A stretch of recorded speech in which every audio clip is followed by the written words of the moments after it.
কোরআনের কাছে কেউ যদি প্রশ্ন করে, ও কোরআন, এই পৃথিবীতে নাজিল হওয়ার আগে তুমি কোথায় ছিলে?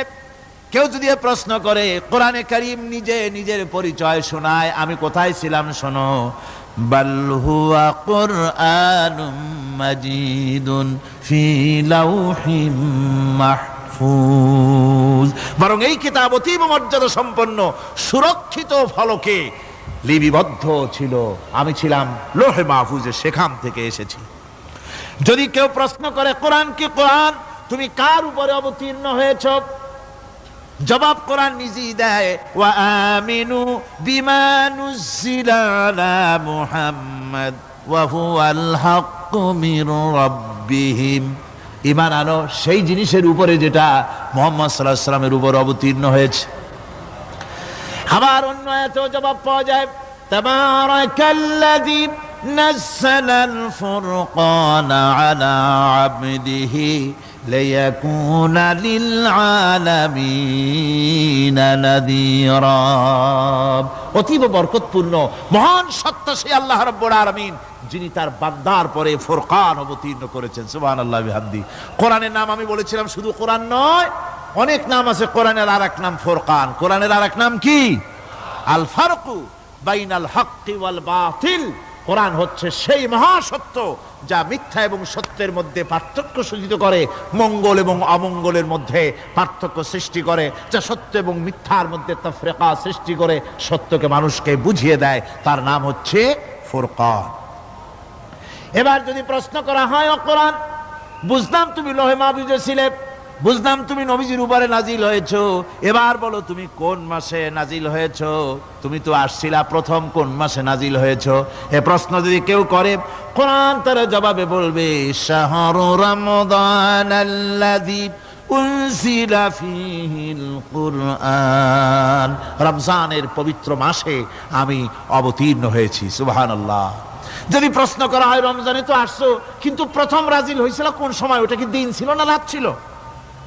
কোরআন তার জবাবে বলে, ইন্না আনজালনাহু ফি লাইলাতিল কদর, কদরের পবিত্র রাতে আমি এই পৃথিবীতে আমার আগমন ঘটেছিল।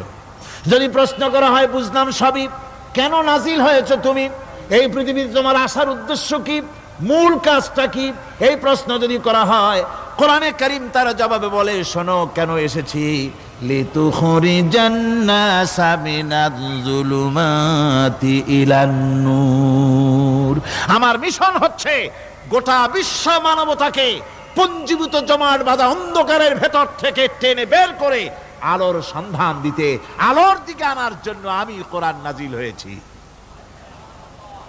গোটা পৃথিবীর মানুষ আছে অন্ধকারের ভিতরে। কিসের মধ্যে? অন্ধকার কি?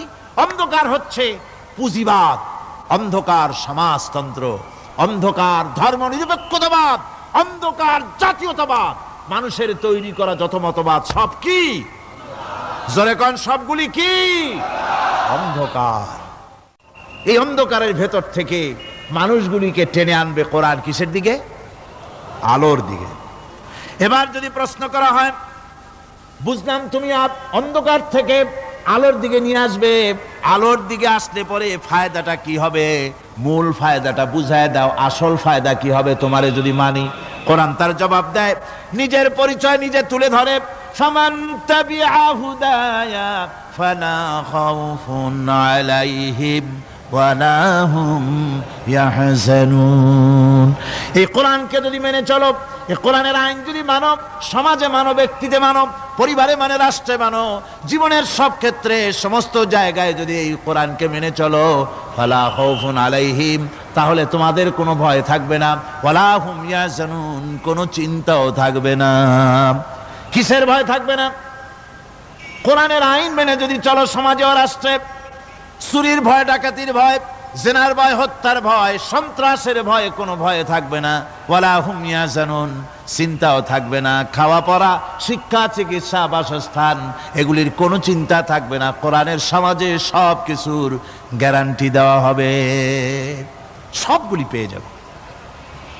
এখন যদি আবার প্রশ্ন করা হয়, কোরআন বুঝলাম তোমারে মানলে পরে সব ফায়দা হবে, তাহলে এবার জবাব দাও, তোমার ভিতরে কি রাজনীতি আছে নাকি? আমি তো মানুষ, আমার রাজনীতি করা লাগে। Man is social animal. আমরা তো জঙ্গলের পশু নই, আমরা তো মানুষ। আমাদের সমাজ আছে, আমাদের পৌর নির্বাচন আছে, আমাদের জাতীয় নির্বাচন আছে, আমাদের কলকারখানা আছে, জমিন আছে, আমাদের রাজনীতি, অর্থনীতি, সমাজনীতি আছে, পারিবারিক নীতি আছে, অনেক নিয়ম মালা আছে, নিয়ম নীতি আছে। তোমারে মানলে তোমার ভিতরে কি ওগুলো আছে নাকি, সে কথা বলো। কোরআন তার জবাবে বলে, وَنَزَّلْنَا عَلَيْكَ الْكِتَابَ تِبْيَانًا لِكُلِّ شَيْءٍ وَهُدًى وَرَحْمَةً وَبُشْرَى لِلْمُسْلِمِينَ। কোরআন জবাবে বলে, শুনে রাখো, শুধু অর্থনীতি সমাজনীতি নয়, শুধু রাজনীতি আর শিক্ষানীতি যুদ্ধনীতি নয়, তোমার জীবনে যা কিছু দরকার, ইহকালে যা কিছু দরকার, পরকালে সব কথাগুলি আল্লাহ রব্বুল আলামিন আমি কোরআনের সিনার ভিতরে খুলে খুলে বর্ণনা করে দিয়েছেন। সব কথা এ কোরআনে কারীমের ভিতরে রয়েছে। তোমার এমন কোনো জিনিস নাই যা তুমি কোরআনে কারীমের মধ্যে পাবে না। তোমার সমস্ত প্রয়োজন আমার বুকের মধ্যে আল্লাহ দিয়ে দিয়েছেন। বিজ্ঞান আছে, দর্শন আছে, ইতিহাস আছে, সব আছে এর মধ্যে। তবে কোরআনের মধ্যে বিজ্ঞান আছে বলে আমি এটাকে বিজ্ঞানের কিতাব বলবো না, দর্শন আছে বলে দর্শনের কিতাব আমি বলবো না, রাজনীতি আছে বলে কোরআনকে আমি রাজনীতির কোনো কিতাব বলবো না। কোরআন তাহলে কি?